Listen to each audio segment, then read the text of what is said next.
Adik sa mga ginagawa. Grabe, no? Ibang klase talaga si PBBM. Talagang ano, nakakamangha. Eh baka naman kasi Mag-subscribe daw siya pero kiss muna daw. baka naman kasi supporter lang kayo kaya nasasabi niyo yan. Ay, kita, kung isa kang basher, talagang magiging basher ka. Hindi na mawawala yan. Kung tunay kang supporter ni BBBM, alam mo yung mga ginagawa niya, kung saan siya Naka-follow ka, no? Oo, tsaka yung mga naiuwi niya galing sa ibang bansa. Ayan. Tsaka yung mga proyekto ngayon, di ba ang dami, ayaw lang kasi nilang tanggapin, puro lang bash yung ginagawa nila. Eh nakakatamad naman kasi mag-follow. Paano? O, asan daw kiss niya? Pakiss daw. Oh, ayan na ha, nag-kiss na. Sino si Loyan? Si EY. Ano naman ang masasabi mo sa mga bashers? Sa mga basher, di na kasi mawawala yan. Kahit sinong presidente, may basher na, kaya hayaan na lang natin sila. Ang gawin natin ngayon, suporta ang kailangan ng Pangulo ngayon. Hindi yung pagbabatikos.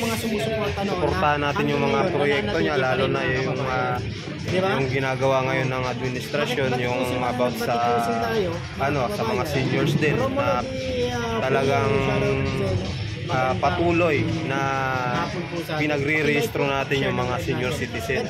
Sa tulong ni Miss Mara Tamundong ay sponsor siya nito dahil natutuloy yung mga ganitong proyekto dahil kay Miss Mara Tamundong. Maraming salamat sa kanyang buhay. Talagang kahit hindi politiko, tumutulong sa tao yan si Miss Mara Tamundong. Mabuhay po kayo. Galing po yan kay Sir Vincent Taguig, isang sikat na vlogger. Halos itulong namin yan ikaw naman, Sir South at Norte, mga kumbayan, para Sir lamang masuportahan ang Rover. no? Ako nga pala, Ano naman Papa masasabi mo? no? Meron ka Samahan bang natin mga hinanakit vlogger, para sa mga basher ng Pincho, BBM? Kasi ginaganyan na lang nila ng ginaganyan. Joshua Corpus.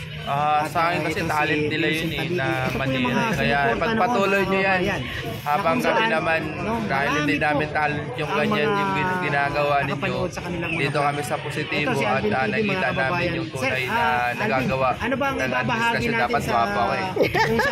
Kaya congratulations po, wala pa akong nanakit sa inyo dahil talent nyo talaga yan. Sana magising pa kayo kinabukasan dahil sa ginagawa nyo na parang di na makain ng ibang tao. Yung mga pinagsasabi nyo, wala na nga kayong ambag sa lipunan, gagawa pa kayo ng ganyan, di ba? Magsalita kayo ng ganyan kung kayo talaga ay may ambag sa lipunan at may tunay na malasakit para sa bayan, hindi yung puro na lang kuda, wala namang nagagawa. Che!